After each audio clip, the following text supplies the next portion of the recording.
የጊዜን ፈተና መቋቋም የሚችለው አዲሱ የኤሌክትሪክ መኪና የገባ ነው ያልገባ ነው? የጊዜን ፈተና መቋቋም ይመስለኛል አይደል? የጊዜን ፈተና መቋቋም የሚችል አዲሱ መኪና ልድገምልህ፣ ድገሙ ይሻላል። የጊዜን ፈተና መቋቋም የሚችለው አዲሱ የኤሌክትሪክ መኪና። የጊዜን ፈተና መቋቋም የሚችል ስትሉ ራሱ የስሙ ክብደት በጣም ደስ የሚል ነው አይደል? አሁን ምን አይነት ፈተናው ነው? ያው ጭቅላቴ ውስጥ የመጣው ምን አይነት ፈተና ነው የሚቋቋመው? ብዙ ሰው ራሱ የሚያነሳው ኮንሰርን እኮ አለ። ኤሌክትሪክ መኪኖች ስንት አመት ይኖራሉ? ትልቁ ጥያቄ ኤሌክትሪክ መኪና ስንት አመት መቆየት ይችላል? ይሄ መኪና ግን የጊዜን ፈተና መቋቋም የሚችለው የኤሌክትሪክ መኪና ብያለሁ። መኪናው ሻኦሚ ይባላል። ምናልባት ለኢትዮጵያ አዲስ መኪና ሊሆን ይችላል። እስካሁንም የገባ ሊኖር ይችላል። እሱን እርግጠኛ አይደለሁም። ግን ኢትዮጵያ ውስጥ ባለው ሁኔታ እንግዲህ ሻኦሚ የሚባለው መኪና አይቼው አላቅም። ለኢትዮጵያ አዲስ ነውም የሚል ነገር ኮንሰርን አለ።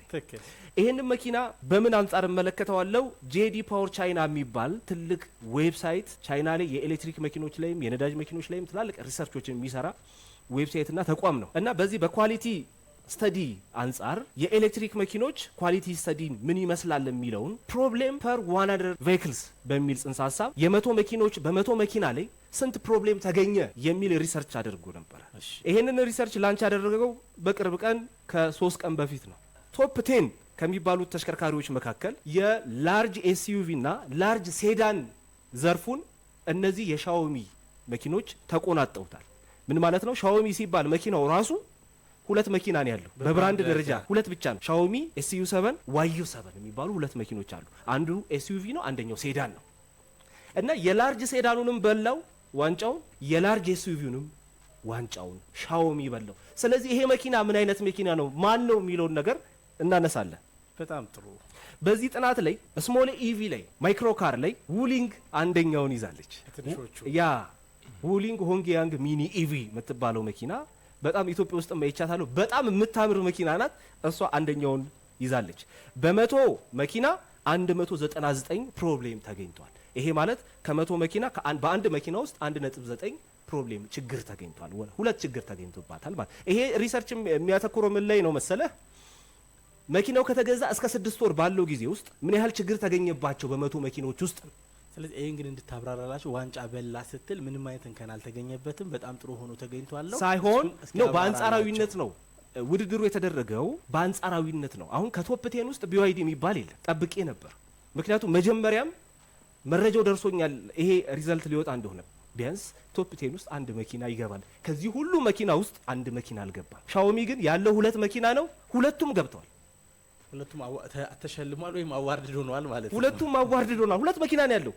BYD ስንት መኪና አለው? እልፍ፣ ብዙ ነው። በጣም እልፍ መኪና አለው። አንድ ግን አልገባም። ሌሎቹም እንደዛው እነ ጄሊ ግን አንድ ሁለት መኪና አስገብተዋል። እነ ቼሪ አንድ መኪና አስገብተዋል። ሌሎቹም እንደዛው ተሳትፎ አድርገዋል። በላርጅ SUV እና በላርጅ ሴዳን ላይ ሻኦሚ ይሄንን ዋንጫ በልቶታል። ሻኦሚ 193 ችግሮች በመቶ መኪኖች ውስጥ አስመዝግቧል። ከሌሎቹ ተፎካካሪዎቹ ማለትም ሁለት ችግር ብቻ ነው በ6 ወር ውስጥ እዚህ ተሽከርካሪ። ጥቃቅን ሊሆን ይችላል፣ ትላልቅ ሊሆን ይችላል። ፕሮብሌሙ ብቻ ነው የሚታየው። ይሄ የመጀመሪያው መመዘኛ ነው።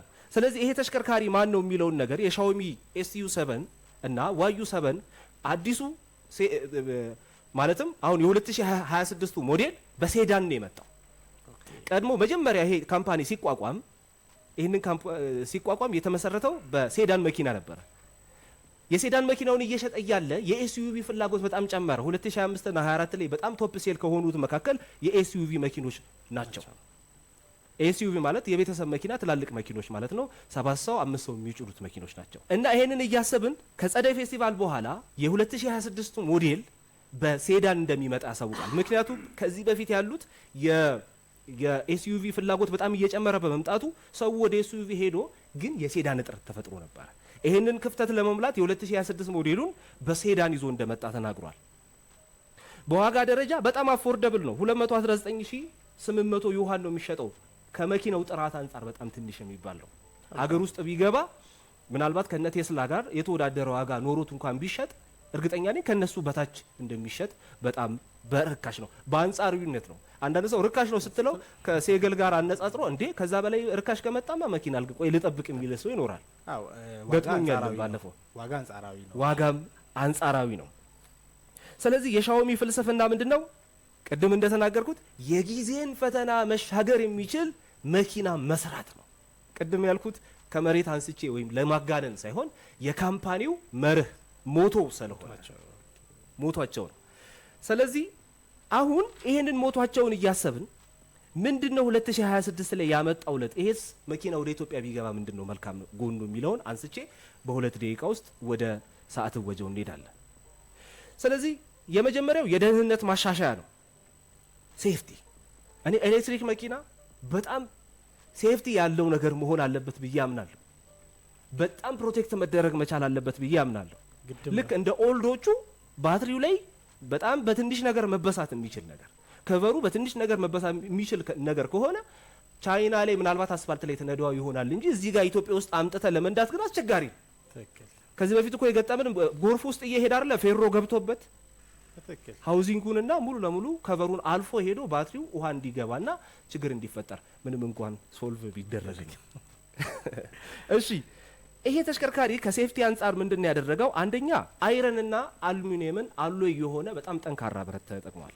ይሄ ብረት ማለት ወደ 2200 ሜጋ ፓስካል አቅም ያለው ብረት ነው በእያንዳንዱ በሮችና ስኬለተኖቹ ላይ የተገጠመው።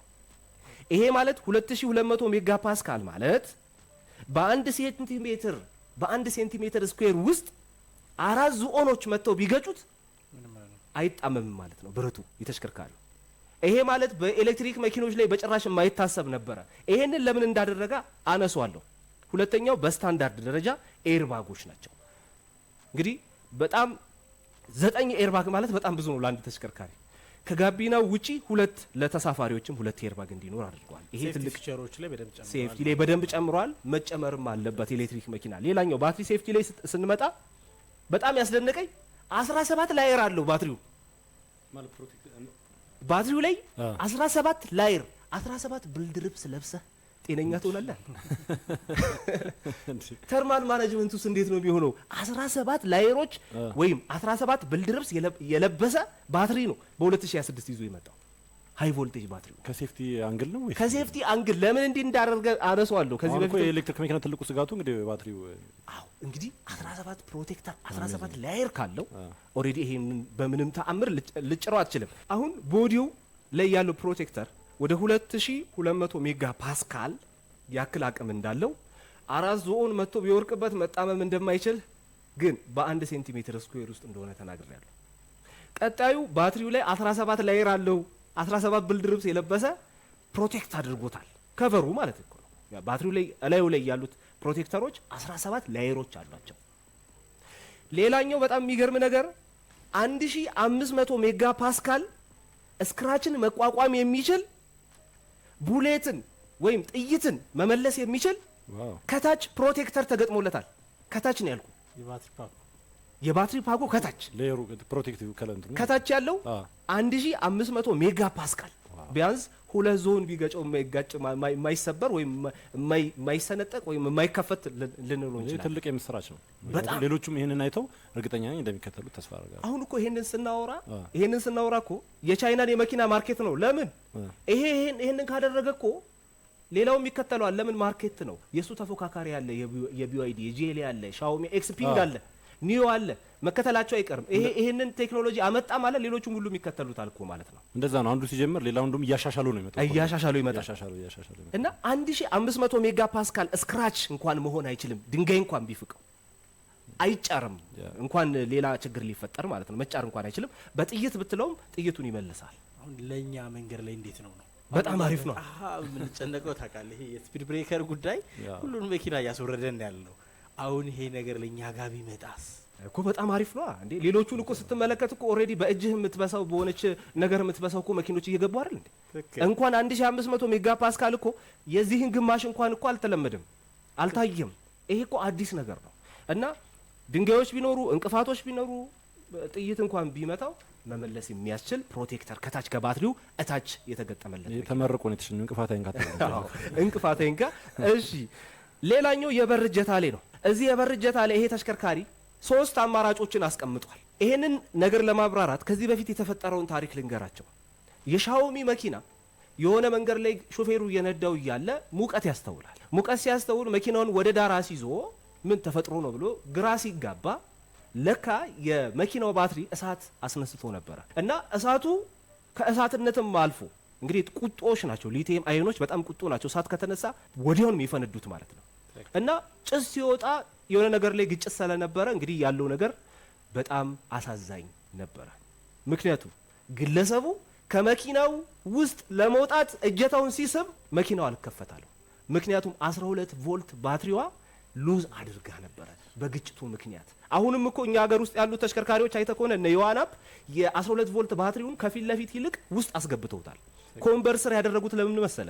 መኪናው ድንገት ቢጋጭ ያቺ 12 ቮልት ባትሪ ሉዝ ካደረገች ከመኪናው ውስጥ ራሱ መውጣት አትችልም፣ እዛው ይቆልፋል። የሚያሳዝነው የሻውሚ መኪና እዛው ነው የተቃጠለው። ይሄንን ነገር ለመፍታት ትሪፕል የሆነ 3 አማራጭ ተሽከርካሪው ላይ ገጥሟል። አንደኛው ሜካኒካል ማለት ልክ ኤሌክትሮኒክ ሲስተሙ ባትሪ እንኳን ሉዝ ቢያደርግ ሜካኒካል ገመድ በውስጥ እንዲደረግ ልክ እንደ ሳይክል ካቦ አይነት ነገር እምቢ ካለ በካቦ ከፍተ ከመኪናው ለመውጣት 3 አይነት አማራጭ እንዲኖረው ተደርጓል። ይሄ ከአደጋ አንጻር ነው።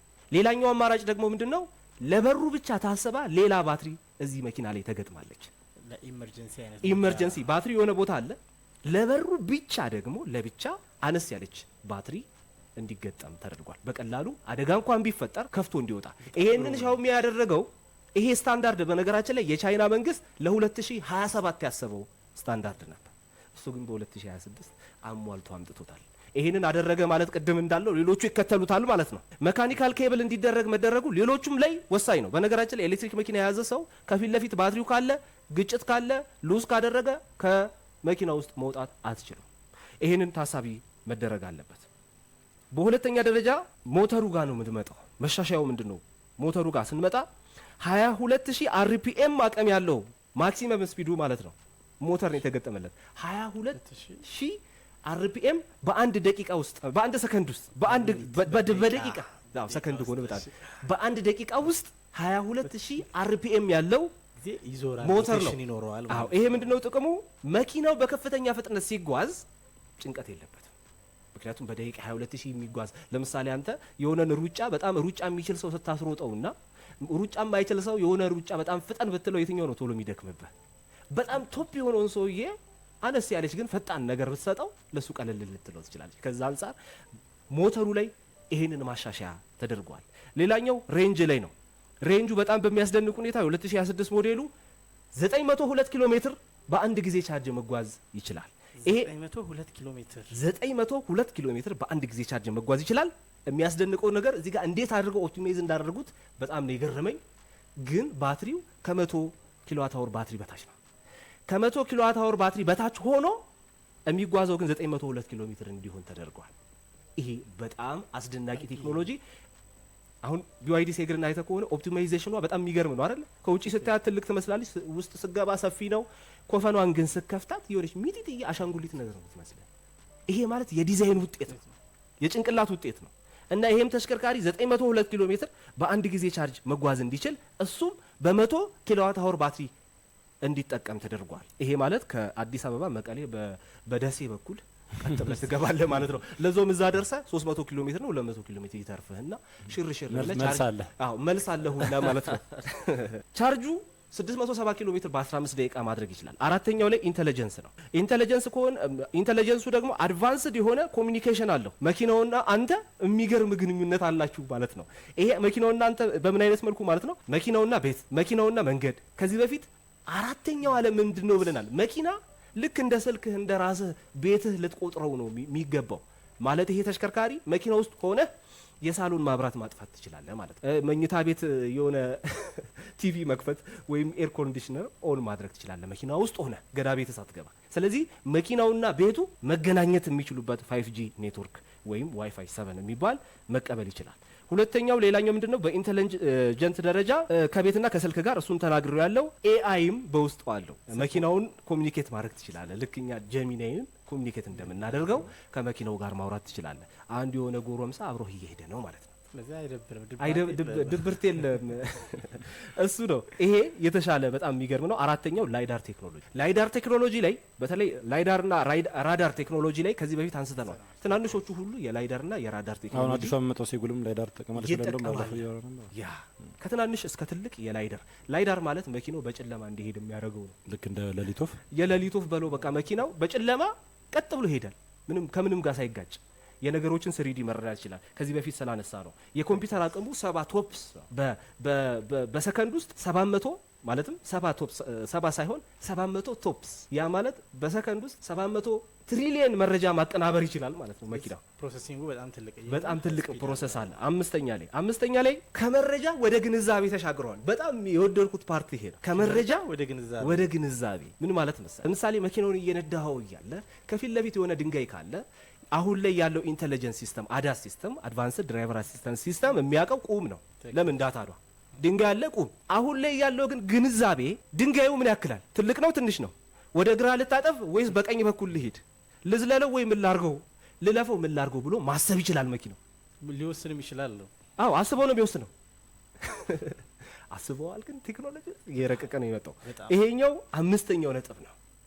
የበፊቶቹ ሁሉም ሲስተሞች ልክ ዳታን ነው የሚያቀናብሩት። ድንጋይ ካለ ቁም ነው የሚያውቀው። ይሄ ግን አናላይዝ አድርጎ ውሳኔዎችን ዲሲሽን የመውሰድም ነገር ላይ ያለው ማለት ዲሲሽን የመውሰድ አቅም አለው። ሻውሚ ዋዩ 7 ሻውሚ ኤስዩ 7 ይሄን ይመስላል። እንዴት አየች? በጣም ግሩም ነው የምር። እኔ በጣም መጀመሪያ የወደድኩት ነገር ላይ የኬሚስትሪ የባትሪው ነው። ምክንያቱም ይሄ ባትሪ ኬሚስትሪ በጣም የቅርብ ጊዜ ነው። ስለዚህ 900 ምናምን ኪሎ ሜትር መሄድ ከተቻለ ቴክኖሎጂው ሳይቀየር በባትሪው ኬሚስትሪ ላይ ሆኖ አንድ ትልቅ ነገር ላይ ነው። ሁለተኛ ነገር ላይ ደግሞ ይህንን ነገር ኔትወርክ ሰፖርት አድርጎ ደግሞ በቃ ይሄ ኦቶኖመስ ሌቭሉን ከፍ አደረገልህ እኮ ራሱ እየነዳልህ ነው። ላይዳር አለው የሆነ ነገር ላይ ካገኘ ይቀይራል ዳይሬክሽን ያስባል። ስለዚህ አስበው አሰላስሎ ይወስናል። ይሄ ነው ቶሎ መምጣት ያለበት። በጣም መምጣት በተለይ የፕሮቴክት ሜተሩ በጣም የወደድኩት። ለእኛ ሀገር እንደዚህ አይነት መኪና ነው መምጣት ያለበት።